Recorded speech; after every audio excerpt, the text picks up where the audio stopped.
Lights, models, guest list.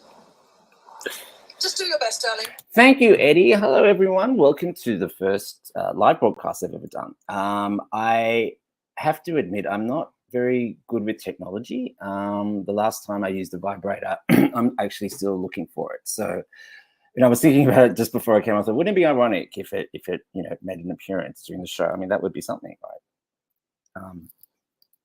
Wait a minute. No, that's not it. No, that's not it. Anyhow. I'd like to welcome everyone who's here. I'm really glad that you decided to join me for this. Now, I've got to admit, I'm going to be honest right now. Sorry about that. I've been very confident about this the whole time, and I thought this would be fine. And I woke up this morning, and I'm actually it struck me, and I'm a little bit nervous. So please bear with me.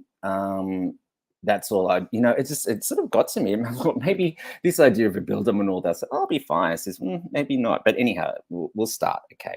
What's this about? Okay. There was a show, if I can make an analogy, I'm going to be revealing this secret that I've lived with for a very long time, but it's actually part of, I want to do a show, which is not necessarily about revealing secrets, but actually, dealing with the shadowy aspects of life, but with a specific, focus on gay men, because that's what I know about. But not just, it'll be LGBTQ plus anyone really. This show is really about the secret that you've harbored maybe for a really long time. And that's available to anyone, right? That no one, that's beyond gender, sexuality, race, whatever. This is something that everyone can relate to. What I'm going to talk about is it's actually quite difficult, right? The very first time I ever spoke about this was November 6th, when I broke up with Adam. You might hear me, Adam's my ex. I'll be mentioning him quite a bit during this, I imagine. But that was the very first time I actually said it to anyone. Before that, no one knew. And I have told, so that you know, where is it? So that you know, all the relevant parties have been informed about this. So I'm not coming on here bamboozling, anyone. Everyone who's affected by this secret has knowledge of it, and have been very kind actually, but about it all, but have been rather stunned by it, because what I'm trying to say is that it has been a deception that I've lived for a very long time, for 30 years, very long time. And if I can quickly, if you want to know what it's about, just in short, there was a show. This isn't the secret anyway, exactly, but I'm using an analogy here. There was a show with Jay Lagaya last year, I think it was, about adults who are my age, I'm 50, who couldn't read, right? And this is a phenomenon. This isn't the secret, by the way, but I actually really relate to that situation and the gravity of this secret, the secret shame. These people were really brave. They went on national TV, kind of not unlike I'm making a broadcast, making it public. They went on national TV to reveal something very personal, something that they'd hidden. And it's interesting, around the same time that this developed with me, which was, I was about 10 when this started. It's a long journey. It began as one thing and it turned into something else. It turned into something else. I'm going to take you on quite a journey here, but anyhow, those people who, fell through the cracks and, for various reasons, and each of them had a different, all paths lead to Rome, but each of them had a different way in which they got to this point in their life. What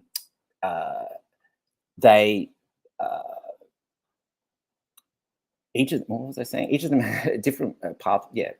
But it all started when they were young, and then it sort of snowballed. And the way I relate to it is this secret that they harbored, and they were really ashamed. I mean, you're an adult. It's something that everyone expects that you can do. They spend their whole life shaping their lives around this very shameful thing. And they become quite ingenious in how they managed to, they pass tests. I don't know how they did it. They managed to pass tests without being able to read. Sort of get through school and then do something else and just be able to fake it or whatever. But it gets to the point where it becomes so burdensome that, that they have to, make a choice. And it's very interesting because that is the definition of courage. It's not an absence of fear. It is actually, you decide that there's something in your life that is more important than fulfilling or indulging the fear that you have. You know? That's sort of what happened, well, sort of what happened with me. But up until my 50th birthday, which was in October, I was still trapped by this secret. I was still like those people who were still pretending that they couldn't read, or they could read and they couldn't. And on that show, it's very interesting, and that's kind of what this is going to be like. They went public, and in doing so, they let everyone know what was going on. But the arc of that show was about, you know, they learned how to read and they graduated and there was a happy ending. So if you're wondering, this isn't just like me saying, isn't it terrible what's happened to me? There is a happy ending here, because the point of this is actually me releasing, I'm releasing the grips that this secret has had on me for 40 years, 30 years. It changed. It started when I was 10. It became something else in my 20s, became something else in my 30s and 40s, up until I was 48. But this, and the first time I ever said it was Adam. So in 4 months, I've gone from, you know, telling one person. I have to admit that when I told him, I was really nervous, and I'd never told anyone before, and I really had to work myself up into a bit of a frenzy. And I was using meth at the time, and we didn't slam, and but I was smoking it like crazy, you know, just trying to get, because it gives you false confidence, right? It's like Coke, right? You know, remember when Eddie was playing ping pong when she came out, you know, playing like that. So I was doing a lot of meth at the time to give me the confidence to be able to say it. This time, you know, or what have I got? I've got a cup of tea, but that's the only tea that I'm using. I'm not really using anything else. The other thing is, yeah, I'd just like the chance. I'm not going to interact with the comments yet, maybe at the end, because it's kind of like dawned on me, this is going to be trickier than what I thought. So again, I sort of ask people to just bear with me. I will look at it at the end, but this is tricky. This is going to be very difficult for me to spit out. So I'm just going to try and do that first, and then afterwards, if we have time, I'll look at the comments. But I have a feeling that people may want to actually ask some questions, and I might do a follow-up on this. We'll see how it goes. So what's this about? All right. So this, what happened with me, there was an article that I wrote called The Cinebrinks versus the Rest of the World. And that's really, my idea behind that was actually just to write that, which is the preface for what happened. And then what I'm going to say now is actually going to write it and put it up. But this is the sort of thing that I would actually prefer to say face to face. This is what I've done with everyone else, with the exception of one person, but that's because I couldn't get to see them face to face. So I wrote to them. But everyone else, it was a phone call also with someone else. So this is the kind of thing that I felt like this is the thing you have. It's like breaking up with someone. You need to sort of do it face to face. I don't know. I sort of feel that way. So what happened? Yeah, Cinebrinks versus the Rest of the World. That's, if you haven't read it, it's in the pin section of my Facebook page. And that was when we were attacked when we were children. I was reading on Facebook just recently. There was a guy, I forgot his Dave. He had a home invasion just yesterday, and I wrote something underneath because it really shocked me and it just brought me back. It was quite, serendipitous that thing. Well, it came up in my feed, and I hope you're well, by the way, Dave, if you're watching this. And I said, you need to attend the psychological the damage that this does, because I was talking from experience. Now, what happened to us? I was 9 or 10. I think I was 9. My sister was 11. My brother was 13, right? We had just come back from fishing, and it was about 11 o'clock in the morning. And there were 2 people sitting on the seawall. We live on the water. We live in a place called Woronora in the southern suburbs. And we live next to a boat shed that that hires boats, and at the time was operating legally, selling meat pies and sort of confectionaries, whatever. Anyhow, these people bought a pie. They were sitting on a seawall, and our house was right up next to the fence. Basically, they were eating their meat pie on our property about 20 centimeters from our house. And it was really weird. We came home. We saw these people. My father's just said to my brother and I, so just tell them that this is private property. Could they eat somewhere else? So fair enough. So we went over. Luckily, my brother was the one who spoke, because he said, and my brother's very polite. He said, "Excuse me, this is private property. Do you mind eating your meat pie somewhere else?" The guy turned around and punched my brother in the chest really, really, really hard. I was standing right next to him. I was absolutely shocked. I just thought that, they would just get up and leave. I couldn't believe it. It was a racist attack. It was accompanied with "fuck off wogs this, fuck off wogs that." If you don't know what a wog is, it's a pejorative term that's used. Every country has their own, racial slurs, right? I don't have to say that, but that's the one in 1981. It was that was the one that that's what we were because we were ethnic. If you don't know, the Sutherland Shire is where the Cronulla riots happened. And if in the 90s, and to be honest, that was nothing more than the fulfillment of the racism that's around in this area, particularly at that time. It's better now. It is better now. I think more correctly, it's monocultural in that it's like everyone's the same. Everyone's white Anglo-Saxon, and if you're not, you really stood out, and they didn't like it. They made it very clear. Anyhow, so what happened? These guys. They punched my brother and told us to fuck off. So anyhow, a big fight broke out. My father, and anyone who saw their kid, 13-year-old boy, being punched by a man, and he punched him like you would punch an adult. This is the thing. He punched him so hard that my brother fell back. He stopped. I thought he was going to die. He was winded. I was just in shock. There was a big fight. My father took on the guy, and the woman was bashing my mum. They were bashing each other, right?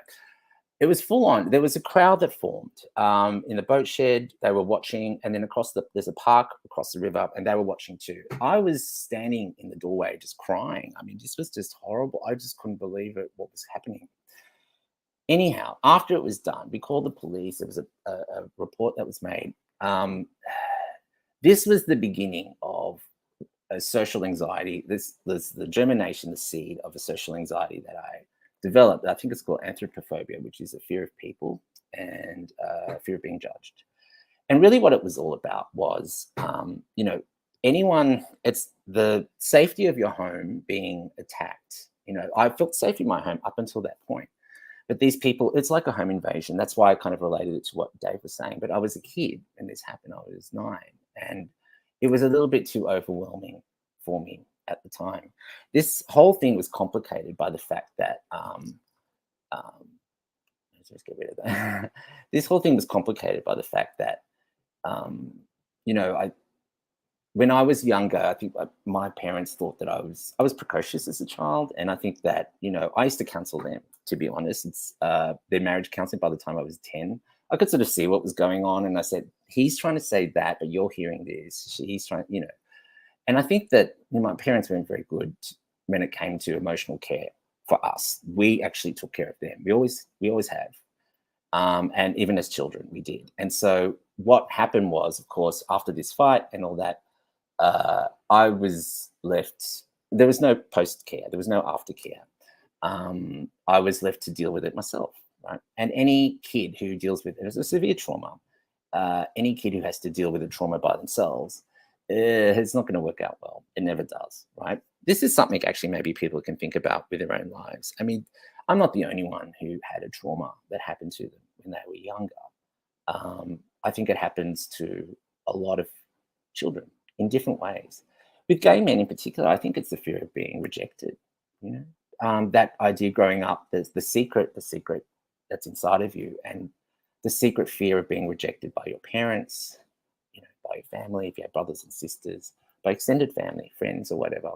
When you're a kid and you have to deal with that, and that's a constant fear that's around. It's a very difficult thing to try and deal with, and you develop different, ways of dealing with that as it goes on. But with me, I developed into a social anxiety called anthropophobia, fear of people, fear of being judged. So what happened after that? I remember going back to school and some girl in my class told me off about it, which I thought was incredible. I said, excuse me, we were doing nothing. There's a lot more to this story. Where we lived, it was very clear that we weren't welcome. And again, I'm going to say it was the racism that was around, or the xenophobia maybe is the better term. It's a fear of what is foreign. We weren't anything like these people. We didn't look like these people.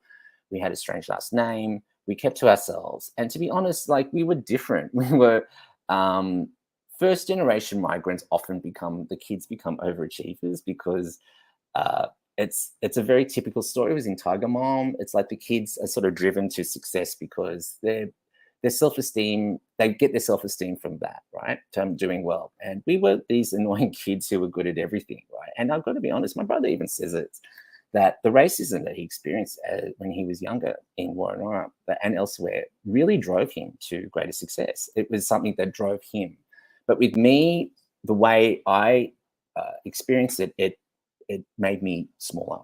It created, I started to create a cage of fear around me that imprisoned me and got worse and worse as I got older. It was a really good job. The particular phobia that I have, a fear of people and a fear of being judged, is one that it has a particular kink in it that makes it very difficult to do anything about, because my problem as it developed was I couldn't tell anyone. That's the fear, right? Telling a stranger or a therapist, a counselor, a teacher, my parents, even anyone, what was going on, that was the fear itself. And I know that no one likes to make themselves vulnerable, but this is like the specific fear that I had and really kept me stuck where I was and it got worse and worse and worse. It was like a cancerous cell that just started dividing, growing and getting bigger until I just didn't know what to do with it anymore. So what happened? And also it was made worse by, we had neighbors who always hated us. My parents became more aggressive as a result of that attack and were sort of digging their heels in, which I think is fair enough. Like, they wanted us to leave. Everyone felt that we shouldn't be there, and they made it very clear. And we thought, fuck you. My parents became more aggressive, and the neighbors and my parents always had fights. It was a lot of fights. And the thing about it all was they didn't have to deal with the fallout. They could fight with them, come back to the house, and they'd be fine. The children, I went to local school. I had to deal with their children, with other kids, with them sometimes at functions. Like we were at the front line. They didn't have to deal with the fallout of their aggressiveness. We did. The kids did. This just made it worse for me. I got really scared of the neighbors when I was a kid. I would deliberately not leave the house when I thought they were there. I knew their timing, and I would just, avoid them at all costs. I remember there was one incident where I went to the kitchen to get out something, and the window wasn't open. The curtains were drawn. They were normally closed. And when I looked across, there was someone at the boat shed looking in. I felt like they were in the house. I ducked. I remember having a really severe panic attack where I just hid. And it wasn't just that. I would never answer the door. I would run. I was scared. I was scared of anyone coming to the house. I wouldn't make phone calls to strangers. I always got my brother and my sister to do it. It's pretty much like those, like I was saying about that show when you can't read, and how you find ways in which you get other people to do stuff for you or whatever. I was sort of doing that to avoid. It's avoidance, where you could avoid seeing or dealing with strangers. It got worse and worse, basically, to the point where I was just living in my room and hardly ever went out. Everyone around where I live knew this. I had an altercation with the neighbor about 3 years ago. I made it up with her, actually, so I'm just going to say this. And she kept saying, "Oh, you go back into your room and you hide." She's making fun of me. As everyone knows that there's something wrong with me in terms of being. Until recently, I always stayed in my. I never went. I avoided, making any kind of public sort of thing, which is why this is quite a big deal for me. And it is, in many ways, the end point of, like, this is the release. This is the final release. And that's sort of the reason why I'm doing it. But so what happened was, okay, so my anxiety got worse and worse. And so I went through high school, and I hated high school. And then I got to university. I really enjoyed uni. I wanted to go into a creative field. I think I have a really creative heart. There's a lot of, it's like an engine that never runs out. It comes easy to me and I enjoy it. It made sense. But to go down in a creative field, you really need to have, a bit of chutzpah, for want of a better word. You need to be able to put yourself out there and have your work judged for a start. And also sort of sell yourself a bit and sort of, ask people for favors and whatever. I just had no confidence. And I just even though I felt like I could do this, I just didn't. I was shot by that stage. I just couldn't do it. So I didn't go down. I did my I did an honors year that was I did on queering cinema, which was well received, and then I decided to go to I'd study law. I did a law degree. I thought, all right, I'll go down this path and see. This is the traditional, make a career or whatever. But I really didn't want to do it. My heart wasn't in it, and worse than that, my fear, my anxiety, my anthropophobia was rearing its ugly head again because this was part of the problem. The fear that I had, so I never saw a doctor, I never told anyone, but it also interfered in ways of, like, for example, job interview. Job interview is exactly what I feared. It was going up to a stranger and having, getting in their energy and having to basically have myself judged. That was the fear. And I would avoid that at all costs.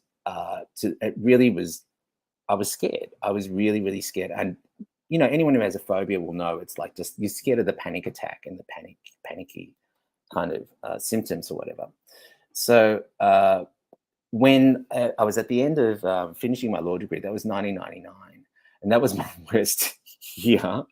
That was my worst year where I was like carried out of like every club. Here is a that's an artist's impression actually of what that it was like. It was terrible. Every club I was carried out, and it really was a cry for help. I mean, I didn't know what I was doing. I didn't want to do this. I didn't want to do an interview or anything, and I was like, time was ticking as well. I was getting older. So what happened? All my friends who were doing law were like saying, "What are you going to?" Which they were doing cadetships, which is like internships. I just, when I finished my degree, I got into a codependent relationship with someone who was taking drugs, and I just hid myself like that.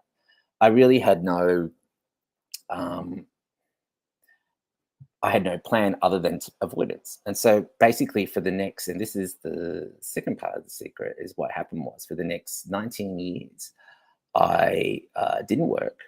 I hid. I took drugs. I basically avoidance, right? It's funny when you're in a drug world, that becomes the like all your life and all the problems that you have are just in that little world. It becomes about this person, screwed you over, this person ripped you off, and that becomes your life. It's just you have a new set of problems that sort of replace, what is really the problem. It's classic avoidance. So what happened? So I did that for 19 years. And you might be wondering, how on earth did I survive if I wasn't working? Now, this is the other thing. Part of why the anthropophobia is so terrible was that actually going to Centrelink was a problem. So I never went to Centrelink, except for one time when I came back from America. I actually saved up some money from Austudy. I had some Austudy, which I was entitled to. I saved up some money. And when I came back, I did apply for about 3 weeks or 4 weeks to Centrelink, and I got, like, for about a month, I got the dole. But that was just before I started my law degree, and then I went back to doing that. But this was part of the fear. I couldn't actually go to Centrelink because that, again, this was my fear, to tell a stranger what was going on, and to have them judge me. And I just couldn't do it. And so I didn't even, so for all this time, I've never accepted the dole. I've lived on nothing. It's funny, when I was with Adam, he used to say, he used to complain about my ex. He used to complain about, you don't know how tough it is to live, be able to limited income. So yeah, I do actually. The reason why he thought that was because this is the other part of the secret, is that, people would ask me, what did I do for a living? And I would make something up. It was more, I just wanted them to just don't ask me that question. Next question, please. It was kind of a bit like that. So what was interesting is that, a lot of it, this is the thing about this secret, and very much like, those people who can't read, I really identify very, very heavily with that, because it affects every aspect of your life. There isn't a part of your life in which this doesn't become, a major part that you always have to consider. You're always working around this thing, right? And that's exactly what I did here. My phobia turned into so many other problems because of avoidance. I just couldn't face it. I couldn't deal with it. I didn't know how. I couldn't talk to anyone. I felt every exit was blocked. I couldn't talk to anyone. I couldn't even get like a doctor, a counselor. It was like I couldn't do it. And even getting financial support, I couldn't even do that. I couldn't get work, nothing. All I was doing was taking drugs, getting older, and really I was dreadfully unhappy. But it was, it's interesting. My mum said to me recently, because she knows, everyone knows, all the relevant parties know. She was saying, that you were having a pretty good time, when, the past few years or whatever. And I said, is that what you think? And I said, it's the suffering has been that I've had to live my life like on pause the whole time. I've never been able to do anything fully. Everything's been held back like this, right? Always held back. Everything's been held back. And it's very much like there's people who couldn't read, and they must have felt like that too. There's so much that they feel they can't do, and because you have to attend this ridiculous, this horrible fear, this cage that I built myself. There were reasons for it. Like everyone who has a phobia has a reason for it. There's always some kind of origin story, right? And that was the same with me. But it's amazing the power of the mind that can build this cage. There's also the power of the mind that can also release it. People who feel so trapped by how the strong grip that it has, should recognize this is the same mind that can also release it and also create a better life for yourself, right? If you can find a way. It has the same power. It has the power to grip you. It has the power to release you, and also has the power to create, a better life for yourself. That's how powerful it is. As powerful as it feels when it grips you is just as powerful as it can be when it's being positive and doing something good, right? Anyhow, so what happened? So I never accepted money. What you might be wondering what I did for money. Now it's kind of interesting. People who live in a drug world will know this, and I'm not saying anything that I don't know if people know this. Sooner or later, everyone loses their job, right? I never even had one. Right? So, but people sooner or later lose their job, and so there's only 3 options available to them. You either become a dealer, a prostitute, or a scammer, or a combination of any of those, right? Now, for those who are wondering, I didn't become any of those, right? I'm sure that's what people thought. I must have been, I'm sure that people suspected. I do. I mean, it's interesting. Some of the codependent relationships I was in were, they're always drug fueled, and I wanted to be with these people, but I wouldn't have been. Yeah. Anyhow, I'll leave that. But so what did I do? My mum actually was nice enough to give us 3 children some money that we were meant to use to grow and use as a deposit for a house or something. Of course, my brother and my sister did the right thing, and they used it in the appropriate way. I, of course, was living off that money. Now, it wasn't a lot of money, by the way. It's just like to say that but this was kind of when I say I was like imprisoned, it was poverty thinking has a new level with me. I never had anything. I couldn't do anything. Money at least enables you to have, gives you opportunity. You can do things, that you want to do, whatever. I never had money. I had to always be very, very careful about what I had because I didn't have it, and that there was none coming in, right? I would live on nothing. And what did that mean? That meant that I couldn't do things. That meant I had to not do a lot of things that people take for granted. But basically living. I mean, I did things that were for free. I would watch films on TV, get stuff from the library. I would read books. I would pursue my own. That's what I did for all that time, was that I pursued my own kind of interests that I started at uni, actually. I was reading books about film. I was seeing more films, but not spending money. All the things that were for free from a library, right? I'm pursuing my own arts interest. But it didn't just affect that area. It also affected, all of my relationships. Every relationship I was in, I could never make a proper offer to anyone, right?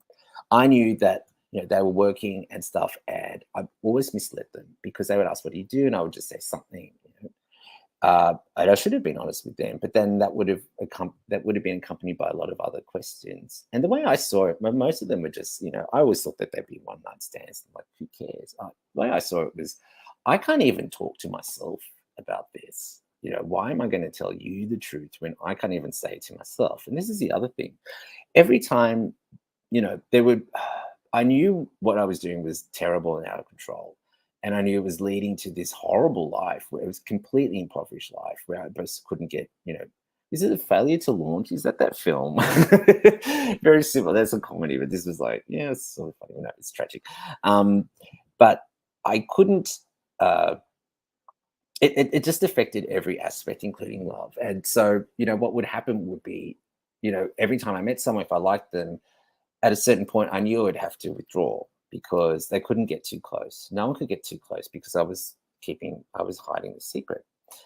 And so I was thinking that part of what was going to happen with this life was not only, that love was going to pass me by, because I couldn't be myself. There was always this very important thing that was holding me back, and that I couldn't be open and honest. And this is the thing. It's like, that is actually my natural, that's the way I like to be. I like to be open and frank. Part of the reason why I'm doing this is precisely because of that. If anyone wants to date me, still single, we'll see after this. I would have to, one of the first questions they ask is, what do you do? And so I'm saying now I'm not working, right? And hopefully, and I'm hoping that there is no answer, no follow-up question, because otherwise I'd have to go through this whole explanation with each person. And the way I see it now, that it's a matter of public record, I said, just have a look at, there's a full explanation of what happened if you're interested. And people do Google search you when they're interested or whatever. So I know that happens. So thank God. It's like, oh, I don't want to have to go through this again and again. It's like, on the record, I'm releasing it now. I'm releasing it from myself, from the burden of it. And it's been a heavy burden. But it's also for everyone just to know. And again, this is actually my natural state of being, is just to be open and honest and frank, and sort of just the flow. There's a flow, open channel. This kind of, I say what's on my mind and what I think about people, but without any kind of inhibiting factors, or try not to. And this is the difficulty. I think my mum didn't really understand, or the others, was just how much I've had to hold myself back. It really, in a way that really was eating me up inside. I was hanging in there, but to say that my spirit was broken, that was the part that really broke my spirit, because it's not who I am, and I suffered greatly because of it. I hated lying. I hated it every time I did it, and I just couldn't think about it. I just couldn't think about it. Every time the thought came close to me, I would, just run away from it. I didn't know what I was going to do. I couldn't even think about it, let alone say something to anyone, let alone talk to someone who could not possibly help me. These possibilities seemed so far in the distance. I just didn't know what I was going to do. I was just floundering. Like, I was just lost the whole time. I would pray. And I would say, if you give me a second chance, wait a second, too much. Too much. Thank you. Yeah, that lines it. That's better. I would pray if I ever got a second chance, I would grab it with two hands. That was the promise, and that's what I was, and I meant that, because at this stage I was praying for a miracle. I was looking for a lotto win, even just like 10, 30,000, just something. At a certain point I thought maybe I could start a business, but I didn't know what. I was just had nothing. There was nothing there. So what happened? 19 years I was hanging in there. I managed to live on nothing for a really long time, and I was surviving. It was like those people who can't read, who were just hanging in there, I guess. Then I met Adam, right? And that's when everything changed. So that was in 2019 when I met Adam. And I'm going to talk about this a bit because I think it's important. I've written a lot of things that are cryptically in the stuff that I've written in my Facebook page, of some of the articles I've written about what actually happened, and when I left him, what that really meant. And I don't think people really understand understand exactly the gravity of what it was that I was leaving. when I left him, when I met him, I was in this terrible position. And when, when I fell in love with him very quickly, if people are spiritualists out there will know what twin flames are. We were definitely twin flames. And the reason, what that is that, people know this, you have past lives, you come back again and again. And you often run into the same people again and again. It's sort of like same script, different actors. Same actors, different scripts, kind of that scenario. And how you know it is because you will have a reaction when you are with that person in their energy field that's really not like anyone else's. Adam would touch me on my ass. And he would have and I've got to be honest, he's done a lot of people. He would have a reaction, and so would I. It's not just that you desire each other, it's something much more deeper, profound, like it triggers some memory or something that is so fascinating, you become obsessed with it. It's like, wait, what is this? This is not normal. That's how you know. And, we had extraordinary, he knows as well as I do what happened in that relationship. I don't know if anyone really understands. It was just bonkers. It was great, but it was fucking mental. Anyhow, so meeting him also meant the reason why, there was a reason why we met each other. And it was explained to us by spirits later, but sorry, it was with meeting him, because he's quite psychic, it really awakened my spiritual side. That's because I was always very let's say sensitive. I can read people, I can read people's energy. There's a neighbor here who every time she comes out, it's like the ugliest, like this is always, I've always felt this, it's like fumes coming out. It's ugly, and it's like I feel sick. And I'm not trying to be insulting. I have a physical, I can feel it, I can sense what the energy is. It ain't pretty.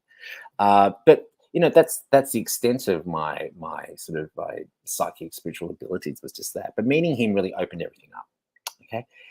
Meeting him, we talked to the spirits around about a year into it. Actually, he never told me he was psychic until about a year into the relationship. Up until then, we were having our own kind of crazy experience, and it was drug fueled. But I know people think that was the only reason why it happened. It really wasn't. If I can just say quickly, ever since I've left him, I've stopped using everything, and I'm more in contact with my spirit. I can talk to my guides better now than I ever did while I was high. So that's not a correlate. There's not a correlation between the two. But anyhow, so what happened? The mission. All right. So there was a couple of things I don't know if people, I'm sure people will want to ask questions. I will say very briefly, we did go to spiritual court. There is such a thing as spiritual court. You don't have spiritual judgment, sorry. You don't have to be dead when you get judged. The judgment can happen at any point in your life, by the way.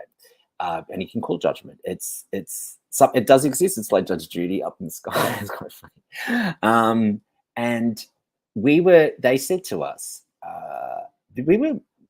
there was something about our relationship and something they wanted to show us. It was actually me. The whole thing was about me. They wanted me to visit spiritual judgment because there was something they wanted me to see. Right? It was very important. I can't go into it because I'll tell you something. They said, don't tell anyone about this. About a week, as soon as I got home, I told my mom, I couldn't help it, And then when I went back to see Adam, they told me off. They said, we said to you, you're not allowed to tell anyone. I'm sorry, but I didn't tell her the word. I didn't tell her the nitty gritty of that. I just told her that there is a spiritual court and yes, there's a God, all that sort of stuff. I thought she'd be interested. She's very religious, my mom. But anyhow, I'm digressing. So what happened with Adam and me? The mission, right? There is a video in which I talk about there was a mission that was given to us. I'm going to talk a little bit about it, but not too much, right? We were led to go to La Perouse. He got the message. We went, and he just found it like a sniffer dog. It's really funny. He said, "No, not here. Here. This is the spot." We didn't realize at the time, but I better not say that actually. We found the spot, and a particular. After we used to go there and have sex, basically, and afterwards there was like post-coital. You get downloads when you have sex afterwards, so that post-coital high and stuff, and everyone's relaxed and stuff, and things come through. All the spirits came through, and they told us why. They said, "We're really glad that you're here. Okay, we've been trying to get you two together since 1999." And I went, "Really?"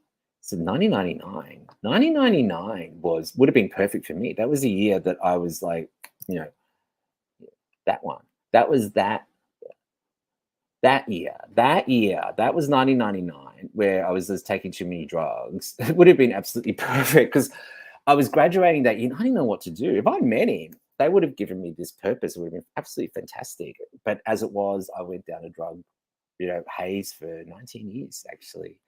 But here we are, 19 years later. We got you back. Finally, we're glad we got you back together. We got you together. They actually said something very interesting where they said, we were worried there for a while that you two weren't going to meet at the right time. There was a particular point at which you two had to meet, and they never told us what it was. But I really think it was COVID, because we met 6 months before COVID broke out, and then were lockdowns here in Australia. If I had met him during or any time from the beginning of COVID, it wouldn't have happened. We had to have that 6 months where we were like together, and by that stage, I was in love and I was locked in. And we were in lockdown. I would sneak out and carry drugs. By the way, I was always so scared the coppers were going to get me, and I carried quite a bit. Sneaking out to other suburbs that you weren't supposed to, and I only did that because I was in love with him, and I felt like this wasn't just a normal relationship. It wasn't just because I wanted to have sex with him. It was like I was really in love, and there was more. There was stuff. So anyhow, what happened was when we went there, the mission. There was a very clear demarcation about this mission, right? It was like, Martin, you're going to dry, Adam, you're going to wash, right? The way it was just very clear, like clearly divided, right? I was nothing. I was the little lady behind the man, right? It was all about Adam. This whole thing was about Adam. Like he was a star. And if you know Adam, he's a very charismatic person. He really is. People are drawn to him. He has a magnetism. He really does. And I could see it, right? I could see he's a star. He's a star. They gave us a mission that was actually one I really believed in. Now it'll take me too long to talk about it, but I'm just going to leave it like that. It was a mission that I really believed in, and I was more than happy to be on board. They said, Martin, you're going to write everything. Adam's a star, public face. Martin, you're going to write everything. I said, brilliant. I said, I couldn't believe it.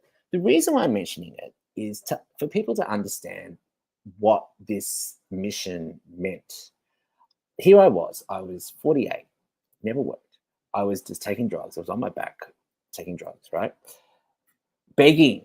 I had all this education. I have all this, this is the other thing. I'm just going to do a quick aside. My father called me a loser when I told him. And I totally understand that. And what he meant by that was, I'm going to clean it up a bit. What he meant by that was, it was someone like you, someone like me. And what he means is like, I don't have a learning disability. I have talent. I have enough talent. I have enough ability. I have enough smarts, ability, and higher education to all the elements that you would expect someone to have done something good with their life. My brother and my sister both had very successful lives, right? That's something that it's not like I had learning disability or, any kind of, handicap like that. I guess I was handicapped in a different way, in a way that no one knew or could see. But because I can come across well, I think that everyone thought I was fine, right? And I do want to relate this a bit to gay men, because I think gay men are very good at that. I do. I think they develop skills when they're younger to kind of, to get people to like them, because they're always worried about being rejected, I think, by their parents or something. And so they can develop a show. It's like they can be funny, personable, erudite. They're always good at things, the best cooks and the best whatever. You know what I mean? They're away, and people think that they get you get your self-esteem where you can get it from. This is certainly not a criticism. This is like, it's fantastic that they do this, but I do understand that in many ways I did the similar thing. And this is the deception, is that people think that they're fine because outwardly they come across really well. They don't seem like there's anything wrong. But this is the thing that, it's like Mrs. Delaware by Virginia Woolf. She used to throw the best parties. She was the hostess with the mostest, and like everyone thought, oh, she's fabulous. She was dying inside. No one stopped to think or ask her, why was she so driven to throw these fabulous parties? Everyone thought she was fantastic. Oh, isn't she great? Meanwhile, she was barely hanging in there. I think there's a lot in that. I think with gay men. I don't know. That's what I think. I'll be very interested to see whether people think that or not. But anyhow, I'm digressing. So the mission, right? Martin, I was going to write everything. And this is the other thing. I thought, finally, here I was, 48, never worked, taking drugs, and I was praying for a miracle. And what happened? The man that I love, there was a position that was given to me on a plate. That's what I was praying for. That was exactly what I was praying for. He came along with a position. It was a job, actually. I know that sounds strange, but it really was a job. It was a mission, but it was a job and it was paid. And now I'm going to explain this very briefly, how it was paid. And people think, how can that be paid? Is that there was a lot of promises that was associated with this mission, right? This is what I'm going to say. There are going to be some spirituals out there go, that's not right. And, it's more complicated. What I'm about to say, it's more complex than that. But I'm just going to say what we were told, and this is what I believe. They said, there was a lot. We can help you win the lottery if we want. It's like they could give you stock market tips. They know what's going to happen. They can help you like that. Now they're not supposed to, but at the time I believed it, and there was money coming. There was like this promise. I just believed it all. It's going to be paid. There was going to be enough for you. All you have to do is be Adam, do this mission. And I believed in the mission. I thought, here I was, and I thought, isn't that amazing?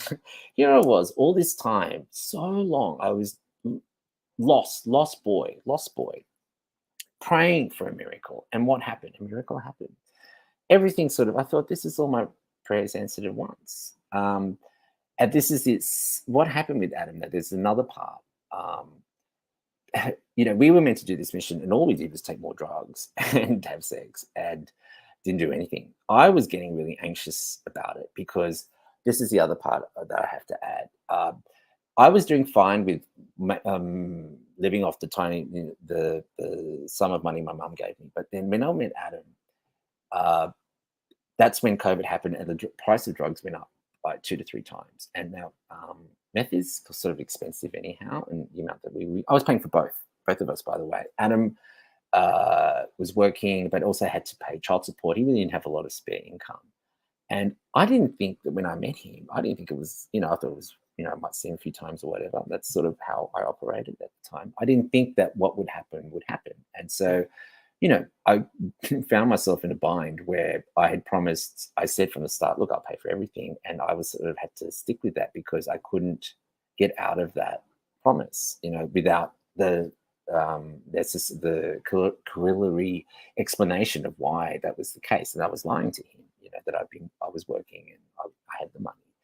I got them up. This is the other part of the secret. I stole the money from my mum. In the end, it was just meant to be a bit here and there. And my mum's savings account, I had access to it. And in the end, we were together 3.5 years. At the end of it, I took $65,000. It was really bad. I know. She knows. All the relevant parties know. I shouldn't laugh, but all the relevant parties have been told. And she's actually, for anyone who's interested, the debt has been forgiven. Of course, I'm going to pay it back. I told her recently, look, the only reason I didn't do it, I wouldn't do this for anyone, right? I really believed in what we were doing. I thought it was blessed by God. I thought what we were doing was right and that it would all work out. I said, how can it not? It's like these powers above. It's like they can do this. This is, what I didn't realize, I'm just going to be very brief about this part. What I didn't realize is, yes, there were spirits involved, but, there are 2 kinds of spirits. There's 2 sides, right? I kept thinking, it's really interesting that we've got this mission. Who should we be looking out for? Like, there's always the baddies, right? Who are the dark forces? And there was never any talk of that. That's kind of strange. And the way I see it now is that we had access to both. What happened in the end, and I don't care what he thinks, but I'm going to say it. Adam was really captured by the darker side, and they were trying to bring me down with him. And I didn't really realize it, to be honest. It was subtle, and that was where the drugs came in, because the drug haze really was part of that, of bringing you down it breaks his spirit. It becomes like the addiction has its own legs. It has its own momentum. And instead of doing less, we did more and more. And I was more and more unhappy, and I was using more and more of my mum's money. So in the end, yeah, it was 65,000. It was just terrible. He didn't know, by the way. So he thought I was getting the money legitimately. It was not his fault. But I have to be honest, a bit of a pig. Every time I said, can we use less? It was always ended up being more every time. But I can't blame him. It takes two to tango, and I folded quicker than, I folded way too quickly. He can be very convincing sometimes. But anyhow, so I was in deep. I was putting all my bets on this. I had everything bet on. I was sure about it, but then it started turning awry. There were forces that were entering into our relationship that I just didn't like. Some spirits that weren't there at the beginning. In the beginning, it was completely different. And I know those energies, and the ones that were there at the end were not those energies. They were low vibrating, dark, other side, to be honest. And I remember I sort of got wind of it. And I remember saying to Adam, I don't know about you, but I'm not doing anything wrong. I don't care. I'd rather be crack whore living on the fucking street than I'm not doing anything wrong. I'm telling you right now, I will leave this, and I will encourage you to do the same. In fact, I said, if you go on with this, I will actually expose you. I was like really serious. I thought, I wasn't sure where it was going anymore. It wasn't going nowhere really slowly. But that's how I felt. And that's part of the reason why, I felt like I had to leave. And so that what this is all about, why I'm bringing Adam into it, is I don't think people understand exactly what it was that I was leaving. I was leaving, I was still in love with him when I left. But I was leaving not just the man that I loved. I was leaving this was the answer to this terrible mess that I had made for 30 years. There was an answer here. And I know people don't really think, oh, this is airy-fairy. No, this was a real answer, right, for me. And when I walked away from him, I walked away from not just the man that I love, but this whole, answer to my prayers, because it was attached to him. And when I walked away from him, it's classic fools, people that follow tarot, it's classic fool's journey. It's a leap of faith into off a cliff. You have no idea what's going to happen. And I had there was no promise of anything. I just knew that I had to get out. It just wasn't what I signed up for. I wasn't going to go down that path. And I just thought, you know what? And I was running out of money. That sort of did help, but it was like, that was the main reason was I wasn't going to go down that path. So what did I do? So the very first time I told anyone, the whole thing was Adam. And like I was saying before, I was using a lot of meth, and that was actually the last time I used it. Was when I told him, and he was really upset. And he said, "You mean you've been lying to me all this time?" I said, "Yes, I have. I'm really sorry. There was a reason. It started as this thing." I said, "Adam, I've never told anyone this. I've never told anyone this before." He was really upset. But then I said to him, "Have you got something to tell me?" Because I knew he was cheating on me. There was someone else, and he was just playing me the whole time. I sort of got wind of what was going on. I thought, this is bullshit. I'm out of here. But this is the problem. What did I leave to? There was no promise of nothing. What I left was a much worse position than what I'd started. I was older. I was, still in the same position. No work, no nothing, no prospects. I mean, what was I going to tell a fucking job interviewer? What have you done the last few years? That take drugs and line on my back. I know how to inject without leaving a mark. I mean, that's pretty. That's pretty good. Actually, in the community, that's considered a highly prized skill. But yeah, obviously, you can't. It's not really good for a job interview. Anyhow, so that's what I was leaving, and I did. And to what? And now added to that was a $65,000 debt. It was worse. This is what happened. That's when I left him and I got home. All the spirits came through and they congratulated me. And I was saying, what? I said, oh, you don't know what you've done. You've finally broken the generational curse that your family, female line, has been under. All of them were in codependent relationships, like my mom, for example, and her grandmother, mother, auntie, all of them. There's like 9, there's heaps of women on my mother's side, like the family. And they'd all, and I know them, they all stayed in codependent relationships that they should have left because they felt bound by it. And by me taking that leap, it was a big deal. I actually ended that. And there was a lot of congratulations from to me. And that's actually when the healing began. That's when, and I know people like, that's why I'm at this point now. That was the 6th of November. That was the very first time I said any of this to Adam. And I was getting high when I was doing, I had to get Dutch courage, right? Because it gives you confidence. I'm doing it today, 4 months later, about 4 months later. And I'm not on anything, I'm having some water, whatever.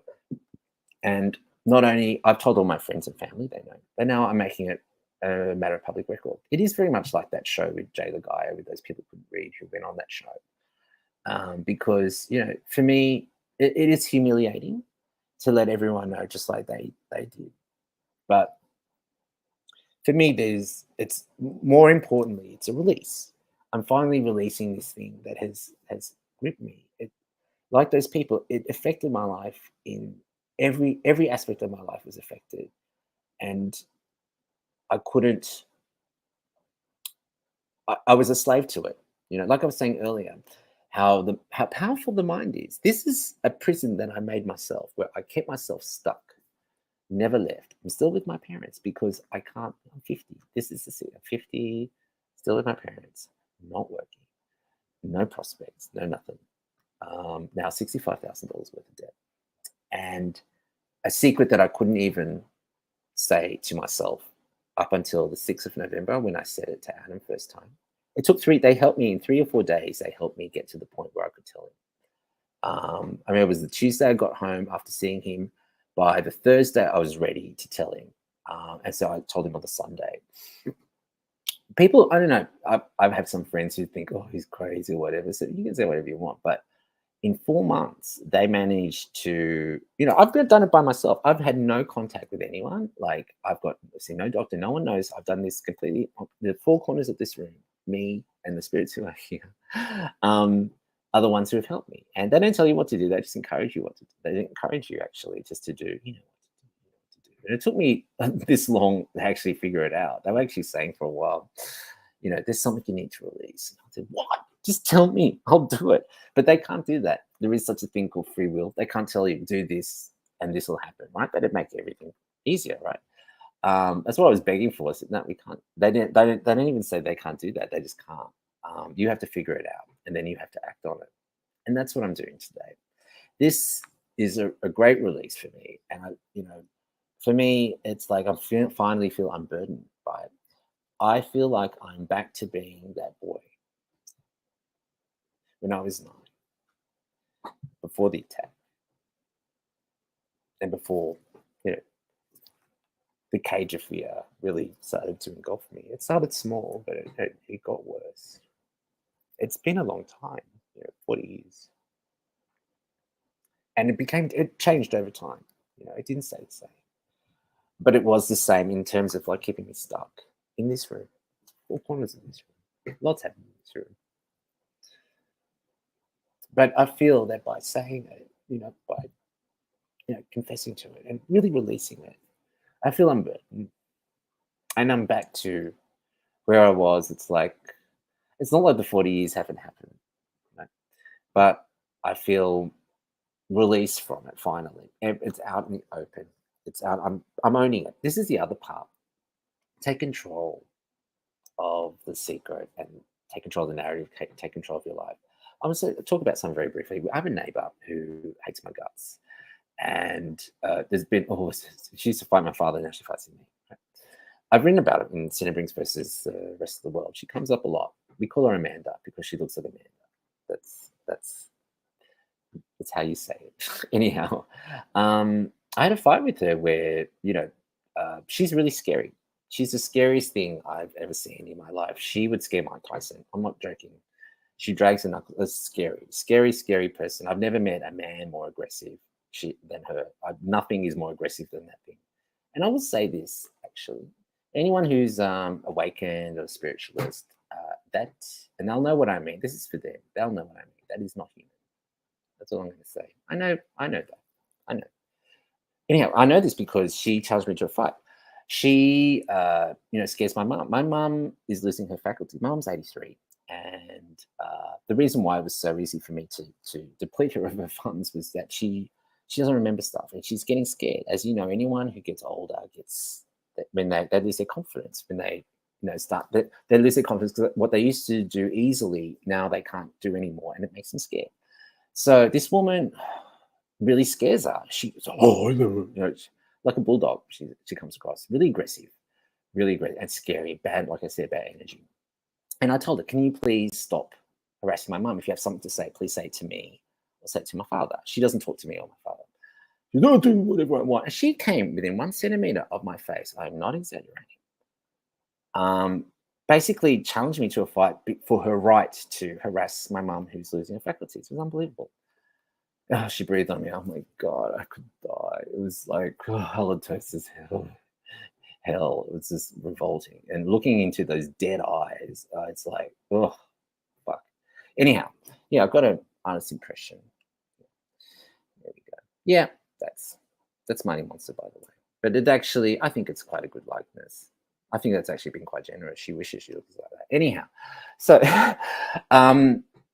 when that happened, afterward, I said, please, she said, she threatened to bash me. She said, I said, look, if you do this again, I'm going to I'm going to knock on the door and tell you, she says, if you come up properly, I'm going to bash you. Was like, get a baseball bat and bash the shit out of you. She threatened me, whatever. About 3 weeks ago, she came back. She looks around and makes sure no one's around. My mum told me this story. She always makes sure, she's very cunning, and also another word that runs it, cunning. She looked around and made sure that no one was around. And she tells her off. And she said, she's obviously found what, I've gone public with all my stuff. And she's obviously found it on Facebook or whatever. She said, you should be ashamed of your son. My mum packs up her bag and, she was gardening and comes back inside the house on her own property. Because we don't have a fence there, you can have access to it.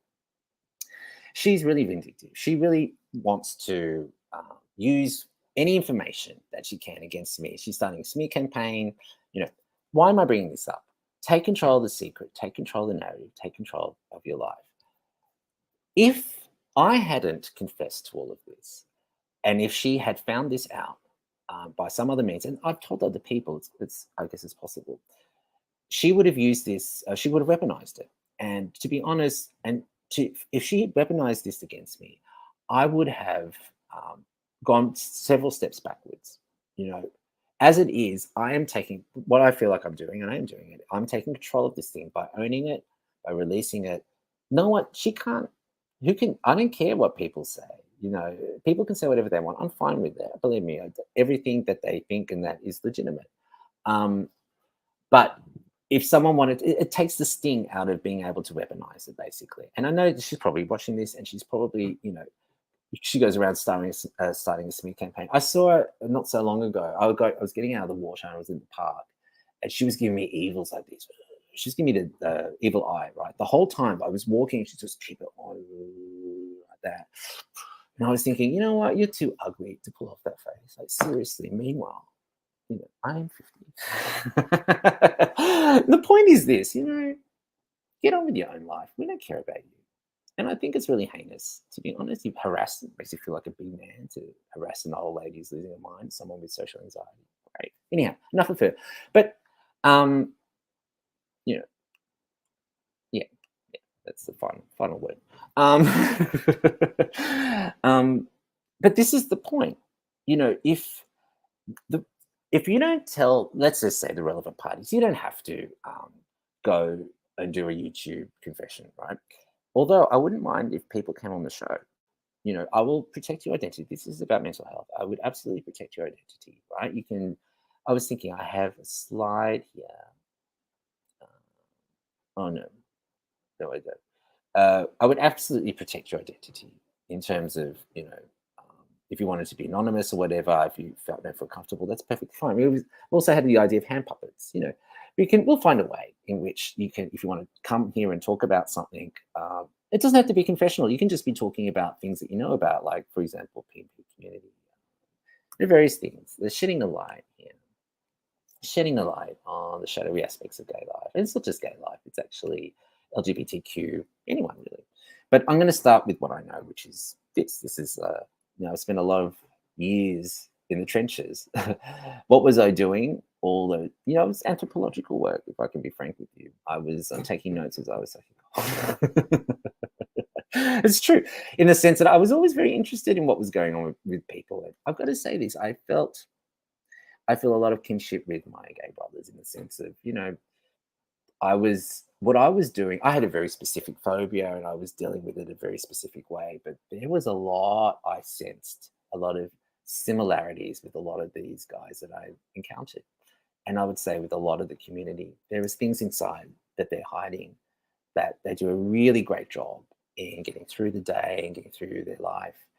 But I really sense the same kind of sense of escape, putting their bodies at risk with risky behaviors. The PNP scourge now, I think, is really that's what that's about. And it breaks my heart. It absolutely breaks my heart. There, before the grace of God goes on, that was me. That was me 4 months ago. It's only been 4 months that I've managed to get to this point with the help of my guides, which is, but part of the reason why I'm saying this is that I'm hoping that anyone who has a secret, maybe from childhood, I don't know, that's often where it starts. A lot of people feel that they're fine. Oh, I dealt, that was ages ago. I've dealt with it. Really, if you have patterns of behaviors that if you're unhappy, you keep attracting the wrong person. If you keep, getting into relationships with people that just screw you over. I mean, this is a sign that maybe you haven't quite dealt with it. There are different levels of this, of course. And I know I was speaking to someone on Facebook who was talking about something that happened when they were younger, and they said, I just can't face, I can't. I try, but I can't. And look, that was me. That was me. I totally get it. But like I was saying earlier, it's the power of the mind is really quite extraordinary. The same mind that had the power to entrap you and keep you stuck where you feel that there's no way out is the same power of the mind that can actually release you and actually create a life that you would actually like. It's the same mind. It's just how it's used and how it's channeled. It's possible. I'm just saying, you know what it's like if you're in that position, and I did, you know what it's like to be burdened by that power, right? When you feel like you've got, it's strong. That fear is strong. It feels like you cannot move. It's cement boots. But that is an indication of exactly how powerful the mind is, but in the negative. But it's also the converse is true. You can release yourself from it because it's just as powerful in doing that, more so even.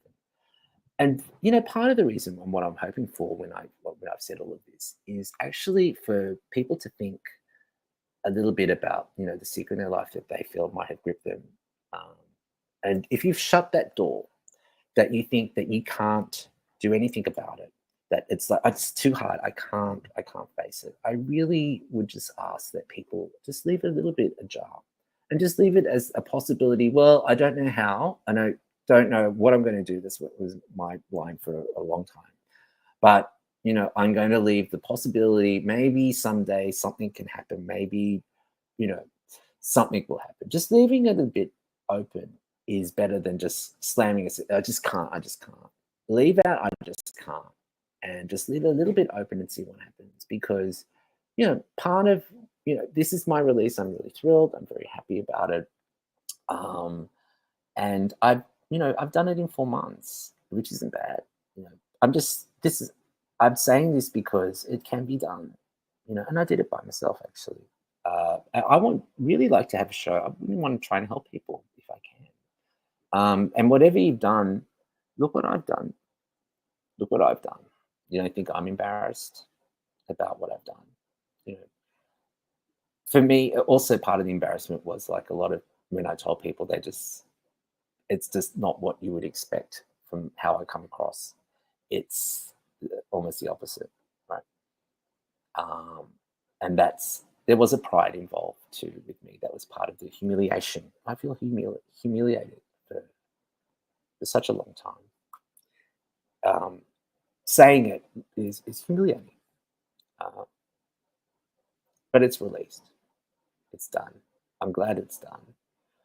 And I am moving forward. If people are wondering what I'm going to do now, right? Well, this is it. I feel like I've won already in the sense that I'm getting back to who I was before the trauma when I was 9. That kid was really powerful stuff. That kid was fearless. That kid had talent. I've still got it.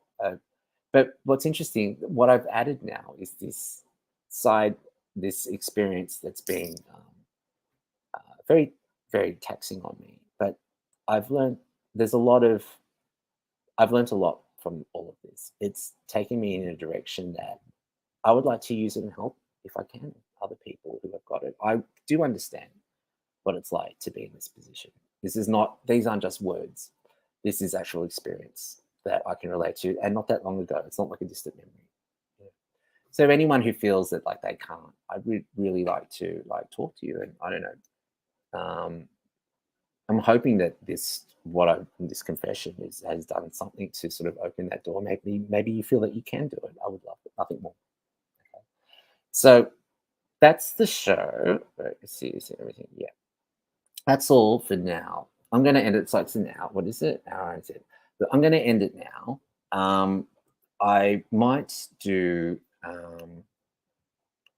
see. You might do. Yeah, it's all over. Yes, thank you, Janet. All right. It is getting a bit long. I'm gonna end it there. I might do a follow-up where if people have questions, because I really had to get it out because I was really nervous and stuff. And now I've done it, it's like good. But if I take questions now, it'll take too long. But I might do another follow-up where I'll just look at if you have any other further questions, it'll be more interactive the next time, because I don't know if anyone's going to want to come on the show. I might just have to, well, that'll be the show. I'll just tell more about what I've spoken about. Okay.